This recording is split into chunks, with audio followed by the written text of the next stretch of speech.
खबर एक मिनट में आपका बहुत बहुत स्वागत। आपके साथ मैं हूं संतोष गंगवार। बुलेटिन की शुरुआत करेंगे। सीवान में नागराज चर्चा का विषय बना हुआ है। यह कोई काल्पनिक कहानी नहीं बल्कि सच्ची कहानी है, जहां रोजाना नाग राज निकलते हैं, दर्शन देते हैं और फिर विलुप्त हो जाते हैं। सड़क के किनारे पेड़ पर दिख रहे नागराज की पूजा करते लोगों की ये तस्वीरें सीवान जिले की हैं। मैरवा प्रखंड के कबीरपुर पंचायत के लंगड़ा मोड़ के गांव में जैसे ही नाग देवता के निकलने की खबर फैली, आसपास के इलाकों से लोगों का हुजूम उमड़ पड़ा। अब रोजाना नाग देखने के लिए कई गांव के लोग इकट्ठा हो रहे हैं और पूजा अर्चना कर रहे हैं। ये आस्था या अंधविश्वास अंदाजा लगाना मुश्किल है, लेकिन यहाँ नाग देवता के दर्शन होने के बाद ग्रामीणों की अटूट आस्था उमड़ पड़ी है। सबसे बड़ी बात ये कि नाग किसी को हानि भी नहीं पहुंचा रहा। नाग का निकलना आस्था के साथ पूरे जिले में चर्चा का विषय बना हुआ है। लोग जहां पूजा अर्चना कर रहे हैं तो वहीं अब मंदिर बनाने में भी लग गए हैं। गांव वालों ने अब उस स्थान पर मंदिर बनाने का संकल्प ले लिया है। मिट्टी भराई का काम शुरू भी कर दिया गया। लोगों की माने तो जब से नाग देवता निकल रहे हैं, दर्शन दे रहे हैं, तब से गाँव में खुशहाली है और यही वजह है कि ग्रामीण इसे साक्षात नाग देवता का अवतार मान रहे हैं। और फिल्म अभिनेत्री संचिता बसु ने भागलपुर में असहाय लोगों के बीच कंबल बांटे हैं। इस दौरान उनके परिवार के लोग भी मौजूद रहे। पूरी खबर एक मिनट में। प्राची सेवा ट्रस्ट के बैनर तले फिल्म अभिनेत्री संचिता बसु ने अपने परिवार के साथ जरूरतमंद के बीच कंबल और भोजन के पैकेट का वितरण किया। संचिता ने शहर के अलग अलग इलाके में घूम कर रिक्शा चालक और असहाय लोगों को नए साल की शुभकामनाएं दी। तिलका मांझी, आदमपुर, घंटाघर समेत शहर के कई इलाकों में जरूरतमंदों के बीच कंबल और भोजन का वितरण किया गया। हम लोग बहुत छोटी सी कोशिश कर रहे हैं कि छोटे छोटे हेल्प करें, फिर लोगों को अच्छा लगेगा और लोग जब जुड़ेंगे तो हम लोग कोशिश करेंगे कि ज्यादा कर सके। संचिता सहरसा की रहने वाली हैं और उनकी परवरिश भागलपुर में हुई। संचिता बसु की मां वीणा राय नेशनल एथलीट रह चुकी हैं। संचिता बसु ने चाइनीज ऐप टिकटॉक से अपना सफर शुरू किया। शुरुआत में सिर्फ मनोरंजन को लेकर वीडियो बनाना शुरू किया। वो अपनी प्रतिभा और सादगी के कारण सोशल मीडिया पर लाखों फॉलोअर्स के साथ एक लोकप्रिय चेहरा बन गयी और कुछ ही समय में सोशल मीडिया स्टार बन गयी। बता दें कि 2022 में Telugu film first day first show से डेब्यू किया और 2024 में हिंदी वेब सीरीज ठुकरा के मेरा प्यार से हिंदी दर्शकों के बीच भी पहचान बनाई। पूर्णिया में एक पत्नी ने अपने पति की सुरक्षा को लेकर जिले के एसपी से गुहार लगाई, क्योंकि 3 दिन बाद भी महिला के पति का कोई सुराग नहीं मिला। क्या है पूरा मामला, एक खबर में समझिए।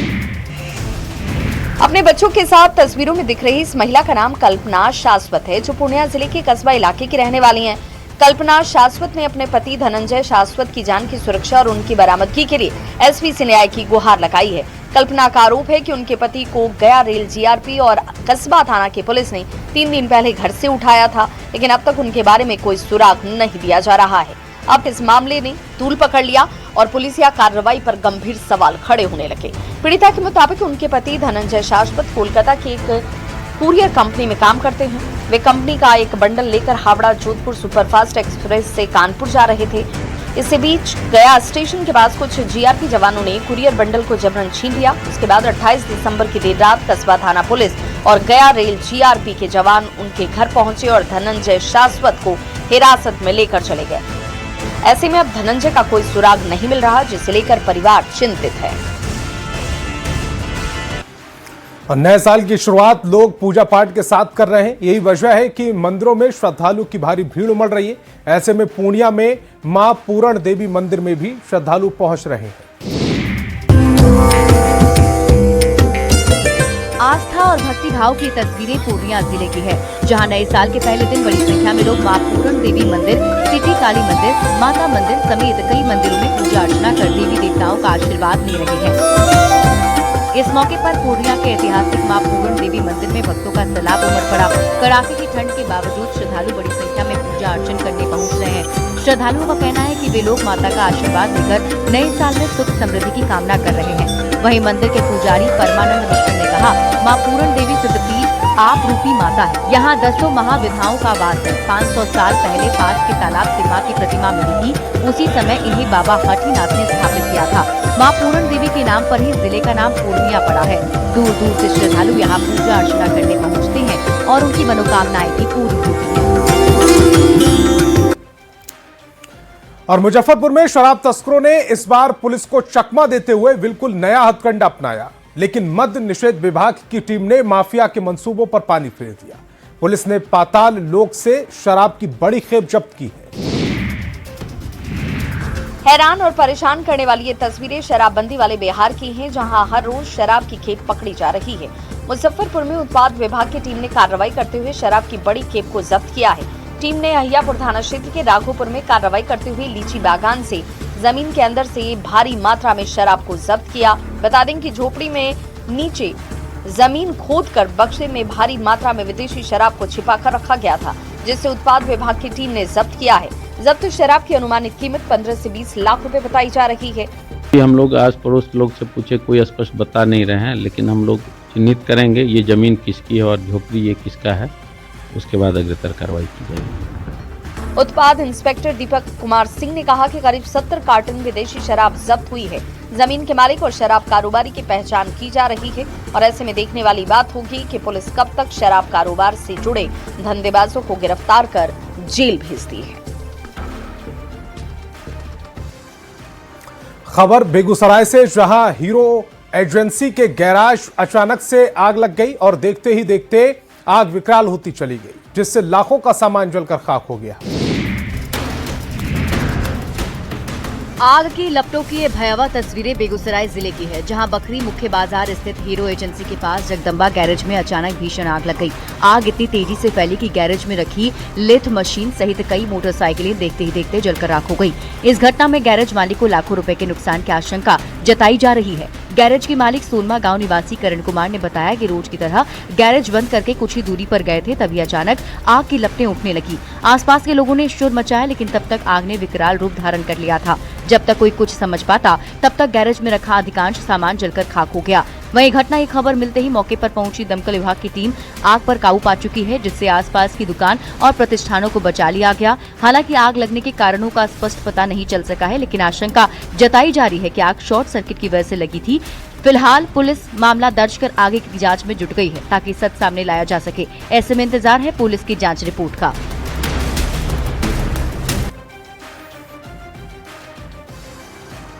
और इसी बीच पटना से बड़ी खबर मिल रही है। तेज प्रताप ने मां राबड़ी देवी से मुलाकात की है। जन्मदिन के मौके पर उन्हें बधाई दी। तेज प्रताप ने केक काटकर ये बधाई दी। मुलाकात के बाद तेज प्रताप का भावुक पोस्ट भी आया। उन्होंने लिखा कि आप हमारे परिवार की आत्मा हैं। हर हंसी के पीछे, हर प्रार्थना में और हर उस पल में जो घर जैसा महसूस होता है, आपकी ही सांस बसी हुई है। हम जो जीवन जी रहे हैं, गर्माहट से भरा हुआ, थोड़ा अधूरा लेकिन प्रेम से पूर्ण, वह सिर्फ आपके कारण संभव है। आपने सब कुछ तब संभालने रखा जब हमें ये भी नहीं मालूम था कि संभालना क्या होता है। आप मेरी सबसे गहरी प्रेरणा है। आपने बिना गिने दिया, बिना शर्त प्रेम किया और तब भी मजबूत बनी रही जब किसी ने ये नहीं देखा कि बोझ कितना भारी था। कहते हैं जब भगवान हर जगह नहीं पहुंच पाते तो वे मां को भेज देते हैं, और हम सब अपार सौभाग्यशाली हैं कि उन्होंने हमारे पास आपको भेजा। कि लोगों को, सभी लोगों को, बुजुर्गों को, माताओं को, बहनों को, भाइयों को, सभी लोगों को मैं अपनी ओर से 9 वर्ष की ढेरों सारी शुभकामनाएं मैं देना चाहता हूं। साथ ही साथ सभी और आज हमारी माता का भी जन्मदिन है, तो उनको भी मैंने धन्यवाद और आशीर्वाद लेने का काम किया।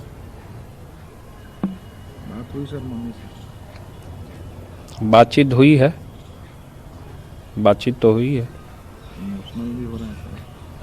जन्मदिन इमोशनल भी हो गया। माता जी के साथ जन्मदिन मनाए सर? हाँ, जन्मदिन मैंने मनाया, केक काटा साथ में, और जन्मदिन हमने मनाने का काम किया है।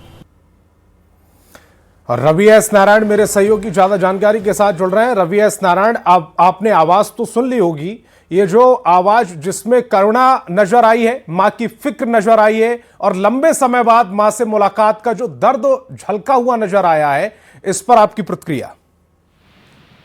जी बिल्कुल संतोष, देखिए ये पहला मौका था जब तेज प्रताप यादव जो हैं वो अपने घर से जब निकले थे, और उसके बाद जैसे बड़े बयान उन्होंने दिए थे कि आज के बाद जो है हमारा परिवार से या पार्टी से कोई रिश्ता नहीं है, और उन्होंने अलग पार्टी बनाई, चुनाव भी अलग लड़े।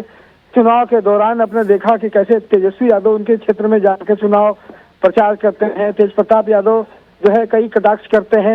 इन तमाम राजनीतिक पहलुओं के बीच में आज उनकी जो माता है राबड़ी देवी का जब जन्मदिन है, ऐसे मौके पर तेज प्रताप यादव जो है वो 10 सर्कुलर रोड जाने से खुद को नहीं रोक सकते। लेकिन रवि एस नारायण, इसमें एक अचंभित करने वाली बात तो ये भी है, क्योंकि शायद, अब मुझे तो याद नहीं है, आपको याद हो कि लालू प्रसाद यादव का जब जन्मदिन आया था उस समय भी तेज प्रताप यादव ने कोई पोस्ट नहीं की थी, कोई उन्हें विश नहीं किया था, और ऐसे में मां के जन्मदिन के मौके पर वो खुद को रोक नहीं पाए, उनसे मुलाकात करते हैं, केक कटवाते हैं और उसका जिक्र प्रेस कॉन्फ्रेंस में भी करते और भावुक भी हो जाते।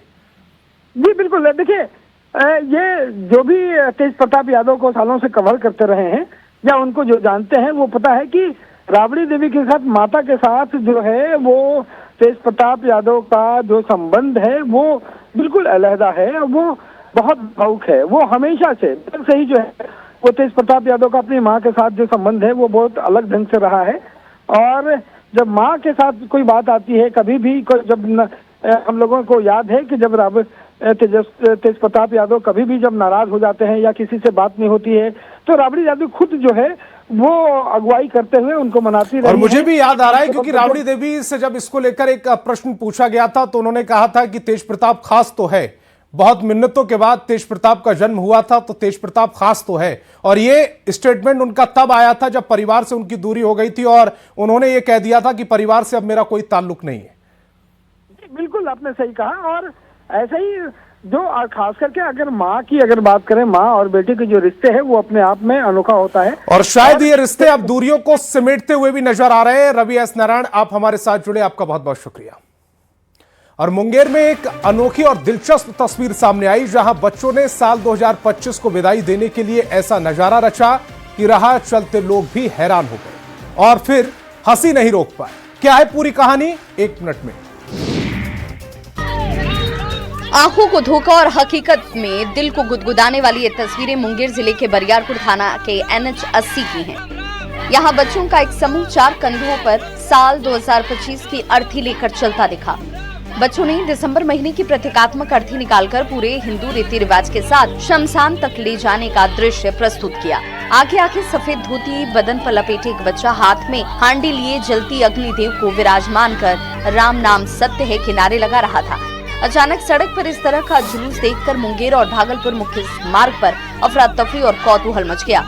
आने जाने वाली गाड़ियां तो रुकी ही, पुलिस वाले भी अपनी गाड़ी रोककर मामले को समझते बूझते दिखे। जब लोगों को ये समझ आया कि ये किसी व्यक्ति की नहीं बल्कि साल 2025 की प्रतीकात्मक अर्थी है तो माहौल पूरी तरह से बदल गया। लोग हंसते हुए दिखे और बच्चों से जब पूछा तो उन्होंने मासूमियत से जवाब दिया, सर 2025 की अर्थी जा रही है, इसका दाह संस्कार होगा और नए साल 2026 का स्वागत किया जाएगा। नए साल के स्वागत का ये अनोखा अंदाज मुंगेर में चर्चा का विषय बना हुआ है। और खबर रामगढ़ से, जहां नए साल के मौके पर बड़ी संख्या में पर्यटक रजरप्पा मंदिर पहुंच रहे हैं और यहां दर्शन के बाद दामोदर भैरवी नदी के संगम पर नौका विहार का आनंद ले रहे हैं। रील्स और वीडियो भी बनाए जा रहे हैं।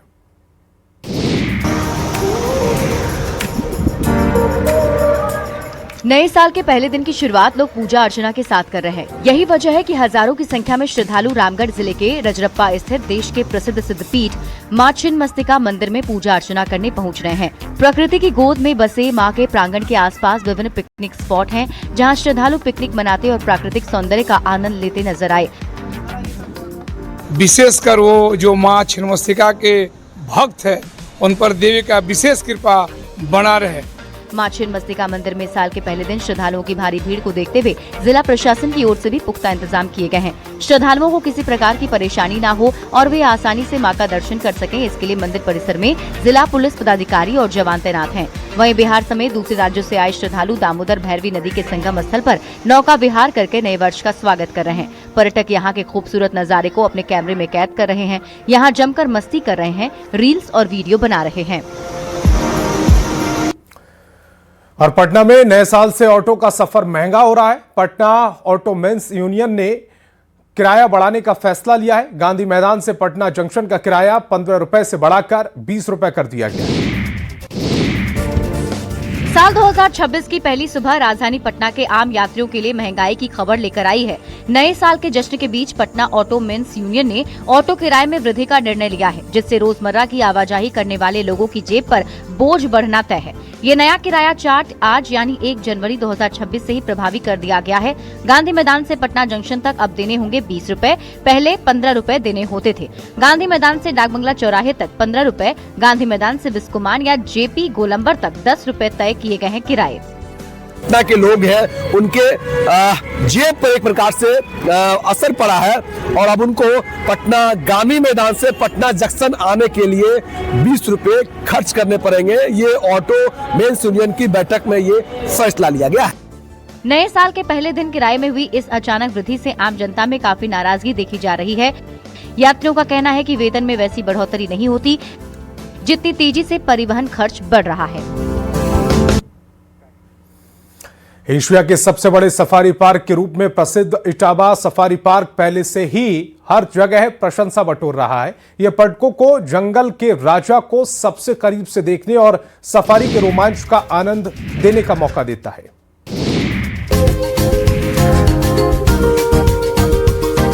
इटावा सफारी पार्क के एशियाई शेरों के सबसे बड़े आशियाने के रूप में पहचान है, लेकिन यहाँ शेर ही नहीं बल्कि तेंदुआ, भालू, हिरण, बारहसिंघा किसी सैलानी का मन मोह लेंगे। सफारी पार्क के प्रवेश द्वार भी बेहद आकर्षक हैं।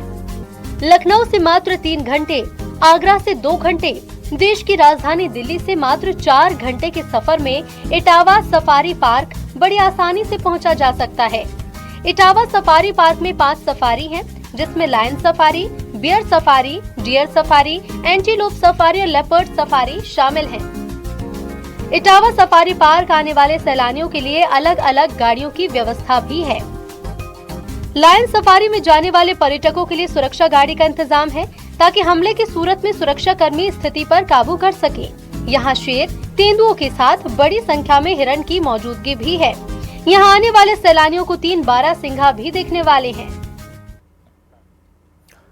भारत नेपाल सीमा पर मोतिहारी के रक्सौल बॉर्डर से अवैध घुसपैठ का मामला सामने आ रहा है। जवानों ने 3 बांग्लादेशी नागरिक और उन्हें बॉर्डर पार कराने में मदद करने वाले एक भारतीय नागरिक को गिरफ्तार कर लिया।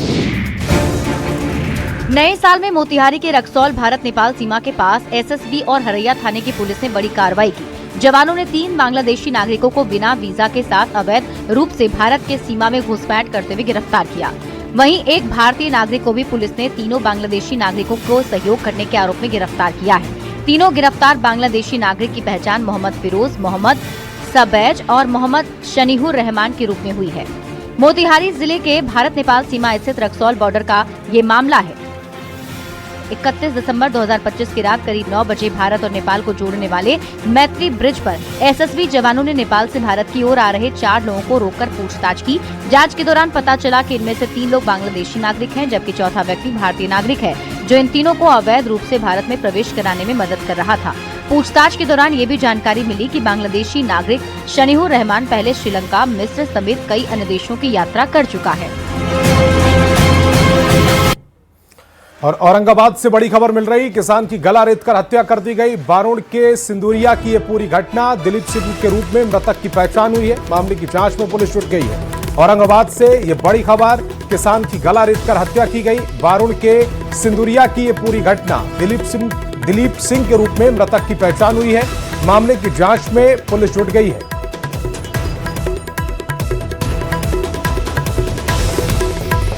और एमपी के धार जिले के 3.5 साल के मासूम बच्चे महिमन ने शतरंज की दुनिया में एक ऐसा कमाल कर दिया जिससे पूरा जिला गौरवान्वित है। जिस उम्र में बच्चे खेल का ठीक से मतलब भी नहीं समझते, उस 3 वर्ष की उम्र में मध्य प्रदेश के धार के एक बच्चे ने शतरंज में यंगेस्ट प्लेयर का खिताब हासिल कर कमाल कर दिया। महिमन की शतरंज यात्रा एक सामान्य चिंता से शुरू हुई। माता पिता ने देखा कि वो मोबाइल पर ज्यादा समय बिताने लगे हैं। इसके बाद उन्होंने उसे मोबाइल से हटाकर करीब 8 महीने पहले एक शतरंज अकादमी में दाखिला दिलाया। अकादमी के प्रशिक्षकों ने महज 1 सप्ताह में ही उसकी प्रतिभा को पहचान लिया और विशेष प्रशिक्षण देना शुरू किया। नियमित अभ्यास और बिना किसी दबाव के मिले मार्गदर्शन का ही नतीजा है कि इतने कम समय में महिमन ने राष्ट्रीय स्तर पर पहचान बना ली। हाल ही में इंदौर में हुई इंदौर चेस क्लब द्वारा आयोजित all India open rapid championship में धार के महिम ने यंगेस्ट प्लेयर का खिताब हासिल कर कमाल कर दिया। इस प्रतियोगिता में देश भर से सभी उम्र के 240 खिलाड़ियों ने भाग लिया था। प्रतियोगिता में उनकी प्रतिभा सभी के लिए आकर्षण का केंद्र रही। आयोजकों और दर्शकों ने उन्हें प्यार से नन्हा ग्रैंड मास्टर कहना शुरू कर दिया है। अब महिम का सपना है कि वो शतरंज खेलकर ग्रैंड मास्टर बने और खूब नाम कमाए। बिहार के मुख्यमंत्री नीतीश कुमार ने अपनी संपत्ति का ताजा ब्यौरा साझा किया। नीतीश कुमार की चल संपत्ति में सबसे दिलचस्प हिस्सा उनकी गौशाला है। सीएम नीतीश कुमार ने अपनी संपत्ति का ऐलान कर दिया है। घोषणा के मुताबिक सीएम नीतीश कुमार के पास नगद सिर्फ 20,552 रुपए हैं। अगर उनके बैंक खातों की बात करें तो उनके पास कुल 3 एक्टिव अकाउंट्स हैं। पटना सचिवालय के SBI ब्रांच में उनके 27,217 रुपए जमा हैं। दूसरे खाते में महज 3,358 रुपए है। इसके अलावा एक और खाते में 27,151 रुपए है। एक मुख्यमंत्री के प्रोफाइल को देखते हुए ये आंकड़े काफी चौंकाने वाले और सादगी भरे लगते हैं। सीएम के पास एक फोर्ड इको स्पोर्ट गाड़ी है जिसकी कीमत 11,32,753 रुपए थी। मुख्यमंत्री के पास लगभग 2,03,000 की ज्वेलरी है। कुल चल संपत्ति 17,66,196 रुपए है। नीतीश कुमार के पास दिल्ली के द्वारका में एक फ्लैट है जिसकी मार्केट वैल्यू 1,48,00,000 रुपए है। मुख्यमंत्री ने ये भी स्पष्ट किया कि उनके ऊपर किसी भी बैंक या वित्तीय संस्थान का कोई कर्ज नहीं और न ही कोई सरकारी बकाया या टैक्स देनदारी है। नीतीश कुमार की चल संपत्ति में उनकी गौशाला सबसे खास है। उनके पास 10 गाय और 13 बछड़े हैं। और नुसरत भरूचा के महाकाल मंदिर पहुंचने पर विवाद खड़ा हो गया। ऑल इंडिया जमात के राष्ट्रीय अध्यक्ष मौलाना शहाबुद्दीन रजवी बरेलवी ने नुसरत भरूचा के खिलाफ फतवा जारी किया।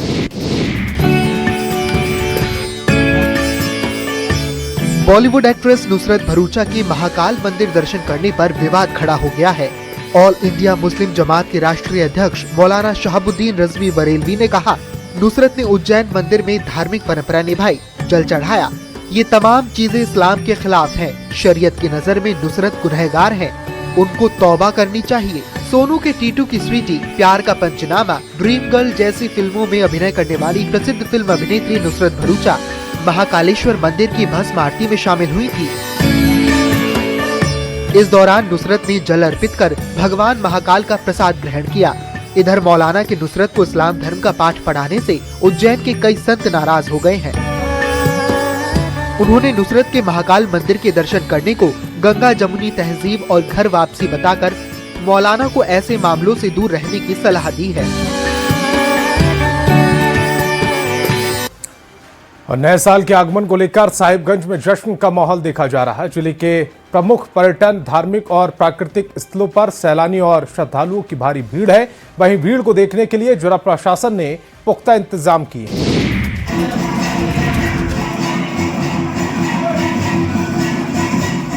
नए साल 2026 के आगमन को लेकर साहिबगंज जिले में अभी से जश्न का माहौल देखने को मिल रहा है। जिले के प्रमुख पर्यटन, धार्मिक और प्राकृतिक स्थलों पर सैलानी और श्रद्धालुओं की भारी भीड़ उमड़ पड़ी है। मंडरो फॉसिल पार्क, गंगा विहार पार्क, मोती झरना, बाबा गाजेश्वर नाथ धाम और राज्य के एकमात्र पक्षी अभ्यारण्य उधमा में पर्यटकों की खासा चहल पहल बनी हुई है। बरहेट प्रखंड से लगभग 6 किलोमीटर उत्तर में 500 फीट ऊंची पहाड़ी पर स्थित बाबा गजेश्वर मंदिर, जिसे हम मिनी बाबा धाम और शिव गादी बाबा धाम के नाम से जानते हैं, नए साल को लेकर श्रद्धालुओं की भारी भीड़ पहुंच रही है। करीब 195 सीढ़ियों की चढ़ाई के बाद श्रद्धालु गुफा में विराजमान प्राकृतिक पीताम्बरी शिवलिंग के दर्शन कर रहे हैं, सेल्फी ले रहे हैं और नए साल को अपने अंदाज में सेलिब्रेट कर रहे हैं। साहिबगंज से करीब 30 किलोमीटर दूर मंडरो प्रखंड के वन क्षेत्र में स्थित विश्व स्तरीय मंडरो फॉसिल पार्क भी सैलानियों के आकर्षण का केंद्र बना हुआ है।